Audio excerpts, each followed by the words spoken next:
पाकिस्तान का squad announce हो चुका है।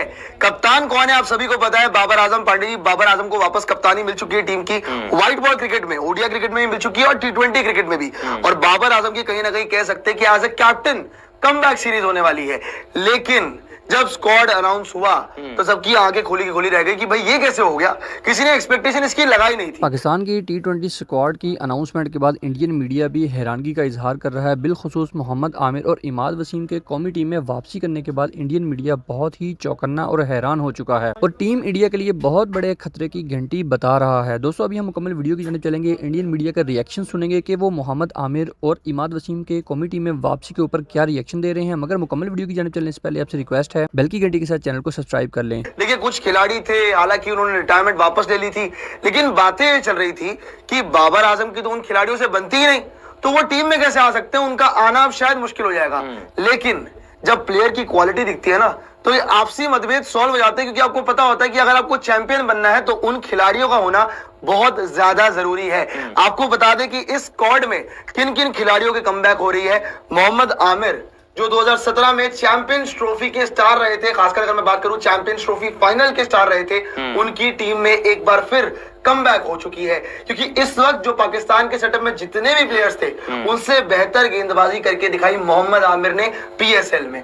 अब अगर बात करें और भी खिलाड़ियों की जिनकी वापसी हो रही है, शादाब खान की वापसी हो रही है, जिन्हें ओडीआई वर्ल्ड कप में कहीं ना कहीं क्रिटिसाइज किया गया था, परफॉर्मेंस नहीं आ रही थी, बीच वर्ल्ड कप में ड्रॉप भी कर दिया गया था, तो शादाब खान की अब फाइनली वापसी हो चुकी है। क्योंकि इस्लामाबाद ने बहुत अच्छा परफॉर्म किया भाई शादाब खान की टीम ने, और जिस वजह से वहां पे शादाब की भी जगह बन चुकी है। एंड इवन इमाद वसीम जो कि बड़े इकोनॉमिकल चल रहे थे पूरे पीएसएल में, बहुत तगड़ी गेंदबाजी कराई, विकेट टू विकेट बॉलिंग करा रहे थे, इवन बैटिंग भी बहुत अच्छी हो रही थी, उनकी भी कमबैक टीम में हो चुकी है। And even injured Naseem Shah वो भी वापस आ चुके हैं। कि करके आपको बता दें कि पाकिस्तान का स्क्वाड क्या है इस बार न्यूजीलैंड सीरीज के लिए, जो न्यूजीलैंड के सामने आपको टी20 श्रृंखला खेलनी है, जो कि 18 अप्रैल से शुरू होने वाली है। यहाँ पे देखिए बाबर आजम बहुत समय से उनके आगे कप्तान नहीं दिख रहा था, फाइनली कप्तान वापस बन चुके हैं, कप्तान की वापसी हो चुकी है। आगे देखिए मोहम्मद रिजवान, लग रहा था पोटेंशियल कैप्टन ये होंगे, पर जब किस्मत साथ नहीं होती है ना, तो यही होता है कि आप सिर्फ टीम के खिलाड़ी रह जाते हो और आपके बारे में बातें बहुत होती है कि आप अहम खिलाड़ी हैं, लेकिन वही बात है कि आपको कप्तानी नहीं मिलती है। सबसे योग्य है ये, पर योग्यताओं को यहाँ पे पहचाना ही नहीं जा रहा है। आगे देखिए सेम अयूब, यंग टैलेंट आपके पास, उस्मान खान हो गए, इफ्ती चचू जहां पे बहुत तगड़े हिट्स लगा रहे थे, आजम खान एक चट्टान, इमाद वसीम है आगे, शादाब खान, शाहीन अफरीदी, नसीम शाह है वहां पे, मोहम्मद आमिर का नाम वापस आ गया है, अब्बास अफरीदी, अबरार अहमद, फखर जमान, यहाँ पे आप देखें तो इरफान खान नियाजी भी हैं, उसामा मीर और जमान खान। रिजर्व में वहां पे हसीबुल्लाह का नाम है, मोहम्मद अली, आगा सलमान, साहिबजादा फरहान और मोहम्मद वसीम जूनियर। लेकिन पांडे जी सबसे बड़ी बात यह है कि जो हम कुछ समय में देख रहे थे, देखिए पीएसएल की परफॉर्मेंस, उसके बारे में भी बात करेंगे, इन सभी प्लेयर्स की जिन्होंने वापसी करी, जैसे कि मोहम्मद आमिर, शादाब खान, अब इमाद वसीम की बात करेंगे।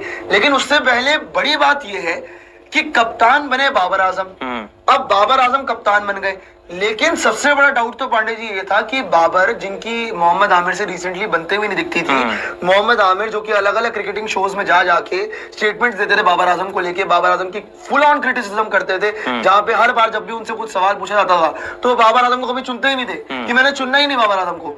लेकिन आज जब जरूरत आई टी20 वर्ल्ड कप की, जब जरूरत आई टी20 वर्ल्ड कप से, जो आपकी ये पहले श्रृंखला होने वाली बड़ी अहम श्रृंखला क्योंकि न्यूजीलैंड के खिलाफ आप खेलने वाले हैं, वहां पे आपने एक बार फिर से अपने पुराने खिलाड़ियों को पुकार लगाई है कि जी आप वापस आ जाइए। और बाबर आजम ने क्या यहाँ पे वो चीज, जो डिफरेंसेस थे, क्या वो अब समाप्त हो चुके हैं और जेन्युइनली आप जीत के तरीके से उतरे थे? क्योंकि मुझे लग रहा है कि ये बहुत अच्छा मूव है कि आपने जो ये आपसी मतभेद थे ये साइड करे, ये साइड करने बहुत जरूरी थे, और जो कि मुझे लग रहा है कि शायद पाकिस्तान के फेवर में जा सकता है।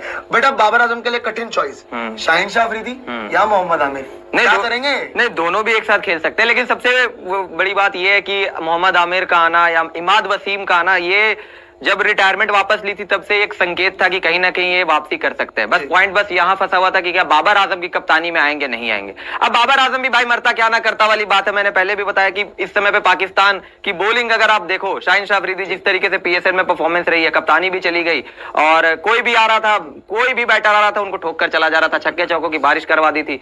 Haris Rauf the run machine T20 cricket, तो उस बेसिस पे कहीं से कॉन्फिडेंस देते नहीं है इस समय पे कि पाकिस्तान की टीम के लिए ये दोनों अगर लीड लीड करेंगे बॉलिंग अटैक को, तो आपको पता ही है फिर कि पाकिस्तान का क्या होने वाला है, तबाही लिखी हुई है। तो इसीलिए कहीं ना कहीं अब आप देखना होता है, आपको बतौर कप्तान भी देखो कभी कभार ईगो को भी साइड रखना पड़ता है। अगर आप टीम के कप्तान बने, और बाय द वे हटने के बाद बने हैं, 3 महीने का गैप रहा, उसके बाद वापसी आपको वापस कप्तानी दिलवा दी। वैसे तो समझ में नहीं आता मैनेजमेंट का इनके, वहां पे हर दूसरे तीसरे महीने में चेंजेस हो जाते हैं। वहां पे बाबर को फिर से कप्तानी दे दी गई है, डिपेंड करता है कि किस तरीके से करेंगे, क्योंकि इन्होंने जब जब कप्तानी की है तो कैसा कोई झंडे तो गाड़ा है नहीं पाकिस्तान ने आईसीसी इवेंट में।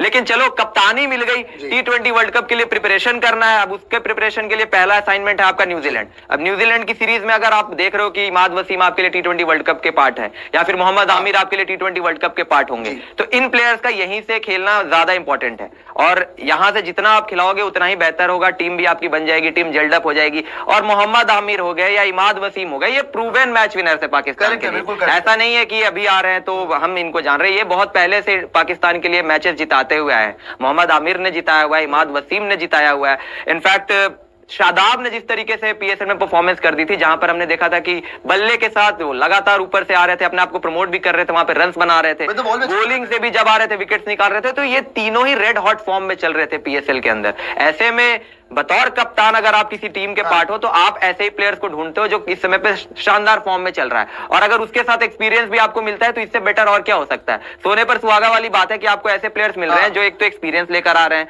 आपके पास प्रूवन मैच विनर है वो, और साथ ही साथ उनके पीछे फॉर्म लगा हुआ है, तो ऐसे प्लेयर आपको चाहिए। बात रही कि बाबर आजम का ईगो शाहीन के, आपका आमिर के साथ या इमाद वसीम के साथ, ये थोड़ा सा आपको साइड कभी ना कभी रखना पड़ता है, बिकॉज आप टीम के कप्तान भी हो। आप पर्सनल ग्रजेस जो भी है वो आपके लेवल पे होना चाहिए, लेकिन अगर आपको टीम को लड़ाना है, और वैसे भी बाबर आजम को जब से कप्तानी दी है तो दो तरह की राय चल रही है कि क्या बाबर को कप्तानी देना सही था, क्या बाबर को कप्तानी देना सही नहीं था। क्योंकि शाहिद अफरीदी का भी स्टेटमेंट आया था जब कप्तान बने थे वापस कि उनको उनके हिसाब से अगर कोई चेंजेस होना चाहिए था तो रिजवान को बनाना चाहिए था कप्तान, क्योंकि वो वाइस कैप्टन थे। लेकिन बाबर को कप्तानी दे दी क्योंकि पीसीबी के जो नए चेयरमैन है वो बाबर आजम से उनके थोड़ा से ताल्लुकात जो है वो काफी बेहतर है। और ये तो हमने पहले भी देखा है कि पाकिस्तान में ये सारी चीजें चलती रहती है, जो उनका नया चेयरमैन बनता है उनका जिसके साथ फेवरेटिज्म पर्चियां वगैरह तो पहले से चलती हुई आई है पाकिस्तान में। लेकिन अभी थोड़ा सा ये है कि पर्चियों को थोड़ा सा साइड रख के परफॉर्मेंस को रिवॉर्ड किया जा रहा है, जो की चीज ठीक लग रही है।